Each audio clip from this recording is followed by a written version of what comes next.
Bienvenue à tous dans À l'affiche Planète Afro. Bon, je vais pas me plaindre. Moi, je suis arrivée en avion. Il y en a qui arrivent à la nave. Une comédienne, humoriste, écrivaine qui a tous les talents, décidément, Rukiata Ouedraogo revient avec son troisième livre, Le Petit Mari, et c'est un conte philosophique féministe. Nous parlerons aussi de plusieurs expositions attendues en France cette année, en cette rentrée, du peintre malien Amadou Sanogo au pointilliste sénégalais Alioune Diagne.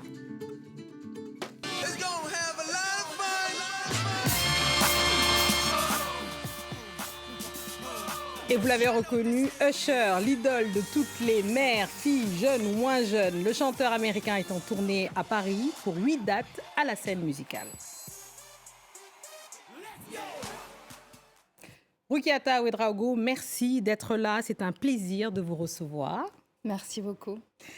Alors, vous êtes né au Burkina Faso, mais vous vivez habité en France depuis plusieurs années. Votre premier livre a été un succès que nous, on a adoré. Vous y racontiez la résilience de votre mère après les épreuves traversées par votre père. Un livre touchant, personnel et inspirant. Ensuite, vous avez écrit une bande dessinée, Ouagadou pressé. Aujourd'hui, avec ce troisième livre, est-ce que vous vous sentez écrivaine? Est-ce que ça y est là? Je crois que oui, je me sens enfin écrivaine parce qu'on dit que le premier livre, c'est toujours un essai, voilà. Et là, à croire, enfin, à entendre ce que disent les gens, je suis ravie des retours que j'ai. Eh bien, vous pouvez. Alors, parlons de cet ouvrage. Le Petit Mari, c'est un conte philosophique, féministe, qui raconte l'histoire de Sali, dont le mari n'est pas un chanceux, hein, Moussa. Il n'a pas eu la chance. Lui, il est mort après avoir été frappé 2 fois par la foudre. Il paraît que ça n'arrive jamais, mais lui, ça lui arrive. Et la veuve Sali est obligée de choisir par tradition un second époux parmi les frères de son défunt mari. Comment est née cette histoire ? J'ai fait un travail après avoir entendu une femme qui s'est plainte et qui a fui un village pour aller dans une capitale s'installer avec ses enfants. L'histoire de cette femme m'a beaucoup touchée. D'ailleurs, j'ai essayé de la retrouver et de l'aider comme je pouvais. Et je me suis dit qu'il fallait absolument que je mette en lumière, en fait, ce que c'est que le lévirat, qui est parfois vécu pour certains. Le lévirat, c'est une sorte de garantie de sécurité pour les veuves qui perdent leur mari et qui épousent l'un des frères de leur défunt mari pour rester dans le giron familial afin de, comment on va dire ça, d'être en sécurité. Et de protéger les biens. De protéger les biens et d'échapper un peu à la misère sociale. Pour certaines femmes, c'est vraiment une violence. Une violence sourde, mais une vraie violence, hein, une entrave à leur liberté, à leur épanouissement. Certaines femmes préfèrent rester seules que mal accompagnées. Donc l'histoire, elle est née de là. Et je me suis dit qu'il fallait absolument que je le mette en lumière. Alors, ce livre aussi est assez intéressant parce qu'il n'est pas manichéen. Vous parlez de cette tradition et des traditions, le lévirat par exemple, qui est à l'œuvre dans plusieurs pays africains. Et vous n'avez pas fait jouer non plus la tradition contre la modernité. Il y a un mélange subtil et intéressant. C'est ça que vous vouliez faire. Absolument. Vous savez que depuis certaines décennies maintenant, les sociétés sont rurales. L'exode rural, les femmes quittent les villages, elles viennent s'installer en ville. Il y en a qui font des études, qui vont à l'université, qui occupent aujourd'hui des hauts postes. Et pour moi, ce n'était pas du tout, en fait, pour mettre en cause les valeurs culturelles africaines dont les traditions sont les garantes. C'était plutôt parce que moi, je suis fière d'être africaine, j'adore mon africanité, je tale ma culture partout où je passe, sur les scènes comme dans les livres.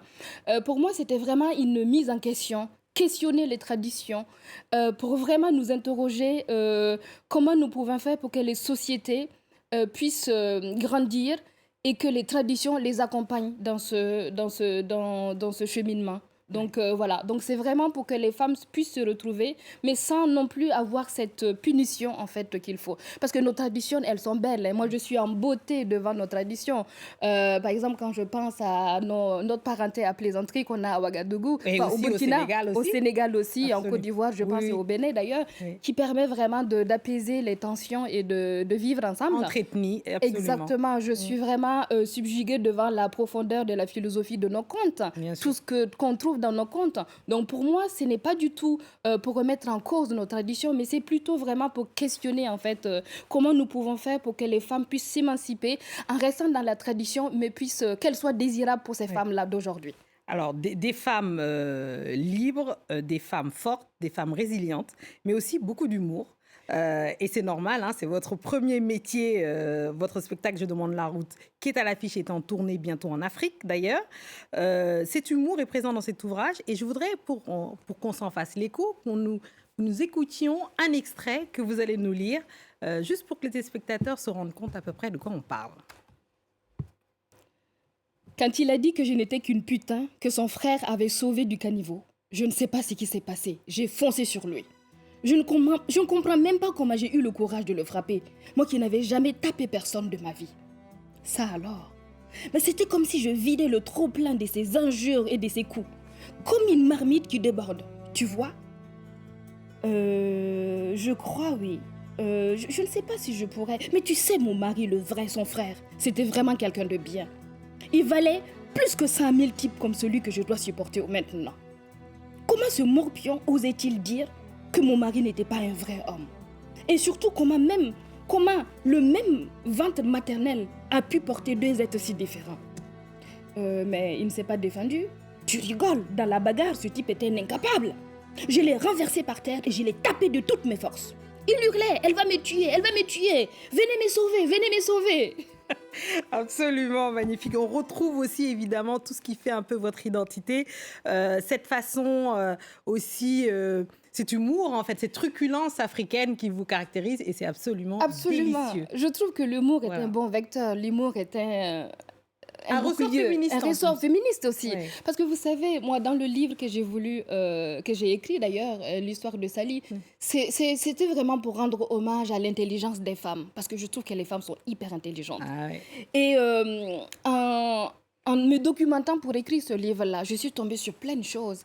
Et en fait, il y a deux façons de conquérir le pouvoir. Par la violence et par la ruse. Oui, et là, Sally, elle utilise la ruse. Et c'est ce que j'ai voulu vraiment montrer. Absolument. Et vous avez bien réussi. Elle a bien eu raison et elle a pu justement s'en sortir grâce à ça.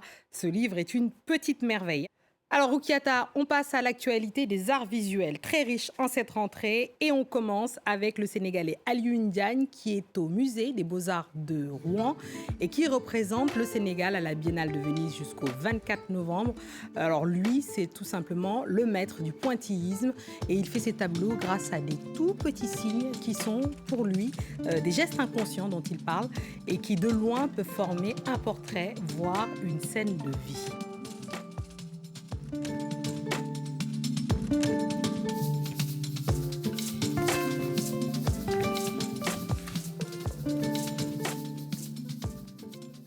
Voilà, il y a aussi cet artiste malien, Amadou Sanogo, très connu, qui va avoir une exposition à la Galerie Mania à Paris jusqu'au 8 octobre. Yebali Lakali, ça s'appelle, et c'est Raconter l'invisible. Politique, sociale, philosophique, l'œuvre d'Amadou Sanogo véhicule des réalités contemporaines. Le critique Simon Jamy dit de lui, d'ailleurs, de son travail, qui se rapproche plus du conte. C'est d'ailleurs pour ça que je l'ai choisi, pour vous, Roukiata. Sa narration correspond le mieux à son expression artistique, c'est le conte. Voilà, donc merci. Je me demandais justement, là, on ne peut pas ne pas vous poser la question. Lui, il est malien, vous êtes burkinabé. Évidemment, il y a eu cette polémique il y a une semaine, quelques jours, justement sur le fait que la France allait revoir ses systèmes de financement, justement. Comment vous réagissez par rapport à ça? Bien sûr que ça me touche. Et puis nous, les artistes, nous avons la double peine. Moi, je trouve que c'est dommage. Je regrette vraiment qu'on en arrive là. Je pense qu'on peut quand même... Je garde un peu d'espoir parce que je pense quand même que nos pays peuvent sortir de cette impasse-là la tête haute. En tout cas, je l'espère. Oui. Parce qu'évidemment, je ne sais pas si vous avez entendu, mais dans la réaction de Macron, il y avait la question de que font ces pays-là aussi pour la culture. Et effectivement, c'est une vraie question finalement. Est-ce que certains pays ne sont pas trop dépendants de l'aide étrangère et française en particulier? Effectivement, je pense que c'est une bonne chose qui va poser réflexion, qui va amener certaines personnes, des opérateurs culturels ou même nos gouvernements Ouais. à nos politiciens, nos littéraires et les gens issus du milieu de la culture à réfléchir et à penser comment on peut aussi fabriquer, exposer nous-mêmes et faire les choses nous-mêmes. Je pense que c'est très bien. Absolument. Merci beaucoup, Rukiata Ouedraogo. Je le montre bien. Merci d'être venu nous présenter ce petit bijou, Le Petit Mari, aux éditions Stalkin et compagnie, qui est un conte philosophique, féministe et inspirant, parce que tout son travail à elle est inspirant. Voilà. Un récit en hommage à l'intelligence des femmes. Ah bah voilà, ça c'est pas mieux dit. C'est la fin de cette émission. On se quitte sur un chanteur. Je suis sûre que vous aussi vous avez été fan, Rukiata, je vous vois. Hein. Il s'agit de l'immense chanteur de R&B de 44 ans qui a enjaillé une bonne partie de la jeunesse de certaines. Je n'ai pas de comment, pas de nom. On se quitte avec son dernier clip, ça s'appelle Good Good, en featuring avec 21 Savage et Summer Walker. Usher qui sera à la scène musicale pour 8 dates. Et la semaine prochaine, c'est au tour de Doudou Moins. Ceux qui suivent savent de qui je parle. Claudie Siard, évidemment, qui sera là à ma place. Merci beaucoup. Merci. I hate that we didn't make it to forever. You know, Holly ain't getting back together. But that don't mean that I can't wish you better. We're good, but we still good. I realize that I can't be your lover. Let's just keep it honest with each other. I'll be happy for you when you find a